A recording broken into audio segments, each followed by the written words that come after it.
네, 특검 의견서에 따르면은 정의신문 순서를 쭉 날짜별로 특정을 해주셨는데 제가 쭉 내용을 보니까 예컨대 그 세 번째 정인 임세진, 다섯 번째 정인 신용애 같은 경우 어, 같은 날 하면 아마 시간이 너무 부족할 것 같은데요. 어떻습니까? 지금 월요일 날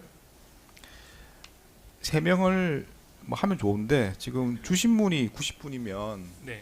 반대 신문까지 고려하면 아마 뭐 두 명 정도밖에 못하지 않을까 싶은데 예, 어떻습니까? 뭐 그렇지 않아도 오늘 이제 오후 예정되어 있던 배상업 증인이 불출석 사유서를 아마 제출한 걸로 알고 있는데요.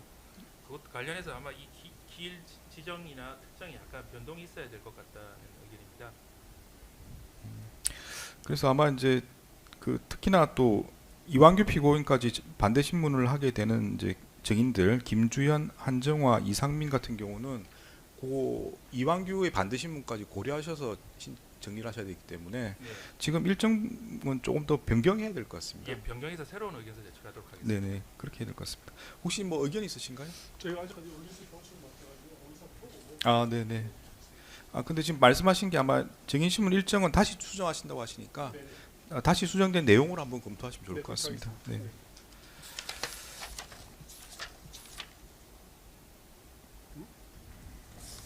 네, 지금 이제 2차 정인 신청을 예정하고 계신 것 같은데 대략적인 숫자는 지금 어떻게 될까요? 일단 그 재판부에서 보류하신 5명의 증인이 있습니다. 신용의 관련 법정 증거 조사가 끝나면 그 증거 조사 내용을 기반으로 해서 그 보류된 증인들이 필요한 사유를 별도로 좀 소명을 하고자 하고요.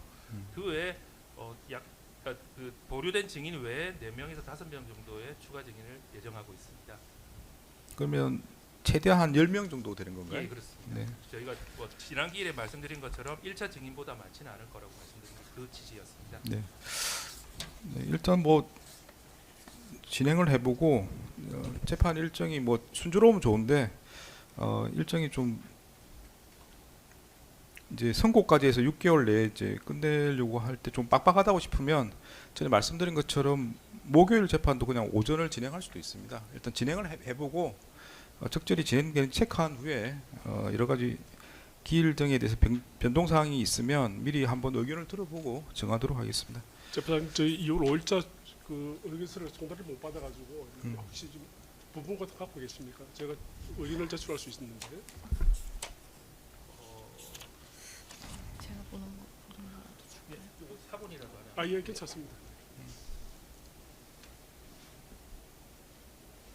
자꾸 보고 네, 보십시오. 네.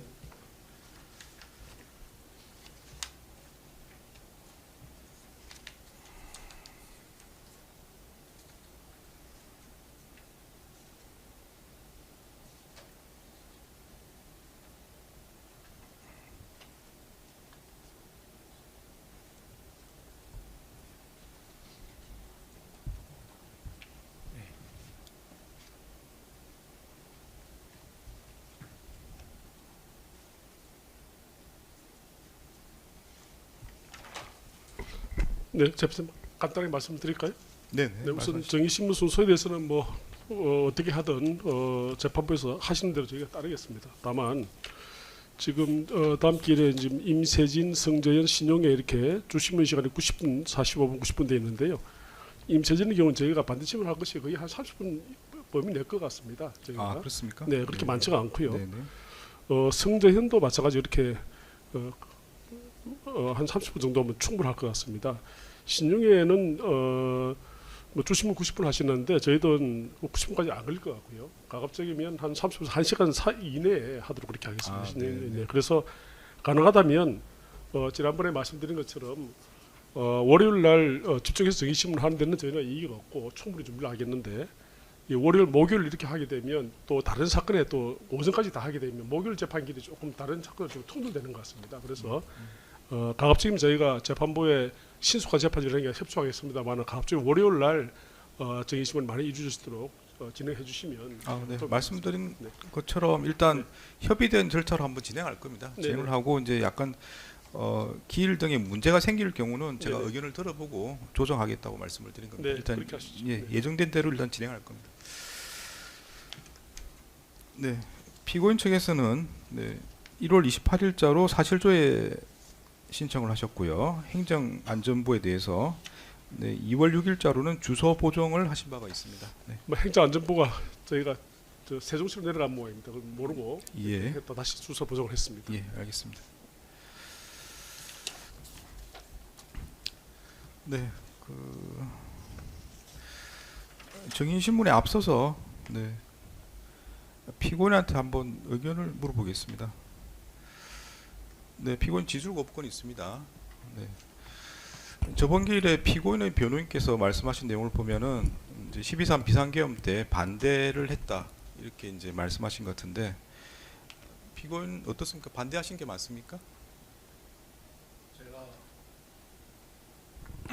다른 분들이 제가 반대하는 모습을 못 봤다고 말씀하시는 부분도 있는 것 같은데 제가 대통령 집무실 안에서 대통령께 계엄의 여러 가지 문제점들과 그런 상황들에 대한 이야기를 하면서 말씀을 드렸고요. 그 이후로 또 밖에 나와서 대접견실에서도 저희 행동을 CCTV를 통해서 봤더니만 제가 기억하지 못하는 그런 여러 가지 행동들로 그 만류하는 모습들이 있었습니다.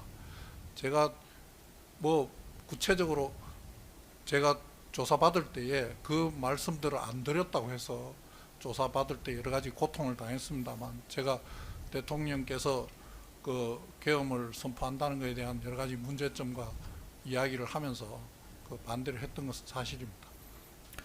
네, 12.3 비상계엄의 피고인은 왜 반대를 했습니까? 제가 그 당시에 법률적으로 하나하나 조항을 따져서 말씀을 드리지는 못했고 그 상황이 계엄으로 해결할 수 있는 그런 전국에 대통령께서 우려하는 여러 가지 문제점들을 해결할 수 있는 상황은 아니라고 우선 말씀을 드려서 계엄을 하는 것은 옳지 않다는 생각으로 계속 말씀을 드렸습니다. 그러면 비상계엄을 할 요건에 해당되지 않는다 그 말씀이신가요? 그 부분을 법률적으로 하나하나 따져서 말씀드리지 못한 부분은 그 당시에 말씀을 듣고 너무 당황해서 제가 그 하나하나를 따져서 말씀드리지 못한 부분은 대단히 아쉽고 유감스럽게 생각합니다. 근데 방금 답변하신 내용 중에 보면 비상계엄을 할 상황이 아니다 이렇게 말씀하신 거잖아요. 그러니까 계엄을 하는 게 옳지 않다는 생각과 그걸 말려야 된다는 생각이 제일 앞서서 하시면 안 된다는 생각을 했었고 제가 말씀드리는 부분은 조문에 조항이 어떻고 하는 부분을 하나하나 따져서 말씀드리지는 못했다는 말씀을 드립니다. 뭐 경황이 없었다는 취지로 말씀하시는 것 같은데 그러면 지금은 어떻습니까? 12.3 비상계엄은 요건을 갖추고 있습니까? 제가 첫날 우리 변호인께서 말씀하신 바와 똑같이 그 당시 상황도 있지만 그 이후로 언론 보도되거나 재판이 진행되는 여러 가지 상황들을 보면 그 계엄 상황이 법률적인 요건을 제대로 갖추지 못한 그런 부분이었다고 생각을 하고 있습니다. 그럼 그 당시는 법률적 요건을 갖추고 있지 못하는 걸 알지 못했다는 겁니까? 갖추고 있다고 생각했습니까? 그 하나하나의 요건을 제대로 제가 판단해서 옳다 그러다고 판단할 상황에 있지를 못했다는 상황 말씀을 드리는 겁니다.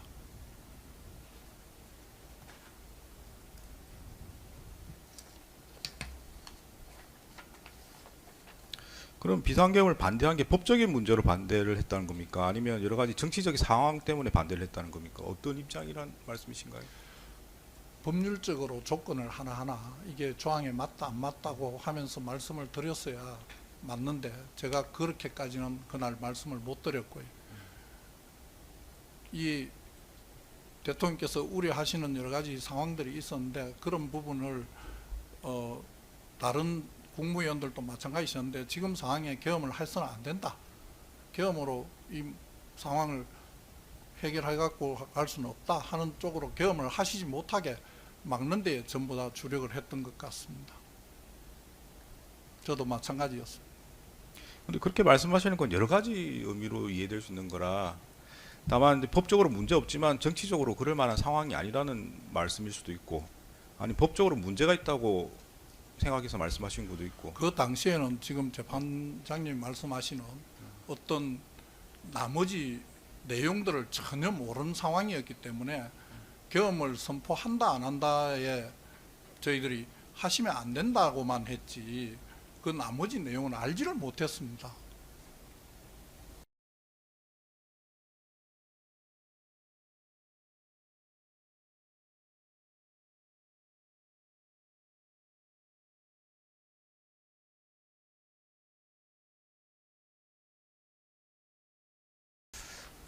네, 뭐 차차 증인 신문하면서 필요한 부분들은 더 확인해 보겠습니다. 네, 네, 증인 나오셨나요?